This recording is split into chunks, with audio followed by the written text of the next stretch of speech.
Welcome back to the channel, guys. It's time for another Creepypasta reading with your host, Mr. Sean. Today we have a story from user Topazadine entitled Gas Station Rankings. This is not an exhaustive list, unfortunately, because, frankly, I haven't visited every single gas station company in America. I know it will sadden people not to see Buc-ee's represented, but I can't describe something I haven't experienced yet. Sheetz. Blessed Sheetz. Food is delicious. Stores are always incredibly clean. Always have a bunch of weird shit I don't need. Loves. Hands down the best truck stop for a very important reason. Most of the locations have a dog park. But they also have incredibly clean bathrooms, and their packaged food options are great. All time. Met this strange man who promised me eternal youth, and when I said no, the store radio started to play How to Save a Life by The Fray, which was interesting. Also, they had really fresh pineapple fruit cups. That was years and years ago, so maybe it's changed though. Pilot. Not quite as good as Love's, but I have never had a poor experience here. It's just meh, though. Not meh enough that I don't remember visiting. Quick Ride. Not bad, per se, but there was an odd animal lurking around behind the back of the store, and when I looked directly at it, I got this horrible headache before it suddenly bolted off on two legs, laughing just like my PE teacher from 5th grade. Casey's. Casey's is only this high up on the list because I grew up in the middle of nowhere, Illinois, so I have fond memories of here. Also, their pizza is really good and simply cannot be replicated anywhere else. True North. Always only has one cashier working, and for some reason, every single location has the exact same guy working, and he always greets by name and asks if I've found what I'm looking for yet. Rather ominous. 7-Eleven. Not every single one is a gas station, of course, but those that are okay, I guess. BP. Forgettable. Can't ever remember going in and having any sort of experience. Villago. Very forgettable. Every time I go in, I fill my tank up, then go inside to get a snack or whatever, but as soon as I pay, I find myself back on the highway, and don't remember even getting back in my car. And there's a strange scent in the car, like burnt cinnamon, that takes ages to dissipate. Travel Centers of America. Some of them are a little sketchy and dingy, but it's not terrible. I've seen worse. Citgo. Huge differences in quality amongst different Citgos. Like, some do not have bathrooms, and some just have packaged food and nothing else. Maverick. Creepy. Every location I have been to has been creepy. Also, they don't have bathrooms a lot of the time, which is so annoying. Ridealong. I could have gone forever about different gas stations and their bathrooms and so on, but now that I'm thinking about Ridealong, it's all I can think about. That one experience. I should have kept driving. I knew there was a Love's at the next exit, but I really needed to go to the bathroom. And I'd also just gotten a text that I wanted to check. No texting and driving. Ever. So I decided to risk it. The exterior was strange. It looked like it had been scavenged from a bunch of other gas stations. Like, the gas station overhang thing was clearly from Mobil, but a few of the pumps looked to be from a BP, though the yellow icon had been scratched off. Still kept the green sheathing, though. All lit up in the middle of the night, it looked even stranger. All these discordant colors mixing into one another like a giant warning sign. If only I had listened. The gas smelled off. I know, gas generally smells pretty bad, but it smelled sweet. Sickly sweet. I have no idea what leaded gasoline smelled like. I'm not that old. but I can't imagine it would smell like death. Yes, of course, gasoline is made from dead dinosaurs, but this smelled like fresh death, cloying and stinging. I had to cover my nose. Really, this should have been a sign, but the gas was still pumping, and I don't know how to shut it off. So I stood there, miserable, not wanting to get back in my car for fear of sparking, especially when the gas smelled like that. No trash at all. Immaculate. The paving, too, was far too new, as if it had been laid yesterday. No potholes, not even a splash of gas or coolant on the ground. Though the gas pumps were clearly old and scavenged, they looked too fresh, like they'd just come from the factory. Different factories, of course, but all the same date. I leaned in and tried to see if there was that usual sticker you see on all the gas pumps that say they were checked by some official or whatever, but I couldn't read the language. Not that it wasn't English, I just couldn't read it. Like it just morphed in front of my eyes every time I tried to understand it. Maybe I really was just overtired. Of course, the sunk cost fallacy. I was already at the gas station. I might as well go in and get my potty break done because I felt like I was absolutely bursting. I'd been driving for quite a few hours and had been living off Red Bull. I couldn't even remember what state I was in, only that I was still somewhere in the Appalachians, nestled in a valley with the mountains pinning us on all sides. The air beyond the dead gas smelled cold and fresh and menacing. The pine trees, indifferent to my presence. I heard no animals, and there were no leaves on the ground. I checked my text, but my phone was off, and I didn't remember turning it off. After all, I'd been using it for navigation the whole time, plugged into my adapter, and it should have been at 100%. I turned it back on and tried to check my text, but was immediately hit with that obnoxious Amber Alert buzz we all hate.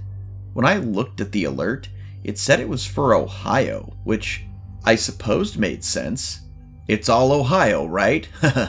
Maybe I was just picking up what I should be getting at home. But then I looked at it and recognized my license plate. IOU 9223, 2021 green Honda Civic Type R. What the fuck? I certainly hadn't abducted any children. I don't even like them. I kept reading, fingers shaking, as it described the victim. 7-year-old, white female, blonde hair, 3 feet tall, 39 pounds, 101 Dalmatian shirt, and red pants. Well, I sure as hell wasn't a 7-year-old child, given that I was driving a motor vehicle, nor had I kidnapped any kid that looked just like me when I was 7, nor had I wanted to remember that one time with a gas station and a strange man smoking a cigarette who told me I'd lost something and he'd help me find it. I'd run away back to my mom right away. At least I think that's what I did. Now everything from that time seems so strange and dizzy-making. I felt a little sick. I needed the bathroom really badly. Shaking and putting my phone back into my purse, I stumbled into the door and yanked it open. It beeped, like most gas station doors do, and I didn't even notice anything as I glanced frantically for the bathroom sign.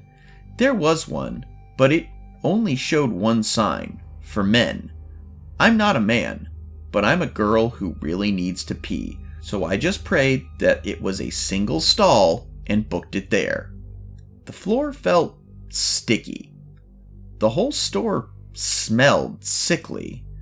That scent of death, like a deer left to rot in a field that grows up its perfume from beyond the veil to remind us what comes for us all in the end. I thought of flies. There was an odd buzzing in my ears, deep down in them, a tinnitus I'd never had before. I prayed that some stupid song would come on the radio and drown it out, but everything was buzzing. Buzzing lights, buzzing refrigerators, buzzing flies coming for me, and all that I loved. I ran to the bathroom, but of course it was locked. Not even caring about propriety, I banged on the door and begged for whoever was in there to hurry the hell up. There was no one else there. It seemed like no one else had been there forever, though the store was perfectly clean. It was just a feeling of emptiness. The store had been there forever, in exactly the same position, with exactly the same gas, since it was copy-pasted from whatever hellish universe had spit it up. The cashier counter was empty. Everything was empty. I couldn't prove it, but I sensed that all those containers in the aisles, all those drinks in the refrigerators, had never been filled in the first place.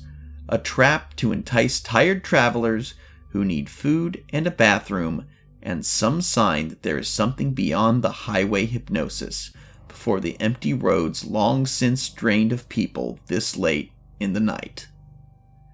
Finally, the bathroom door opened, so slowly.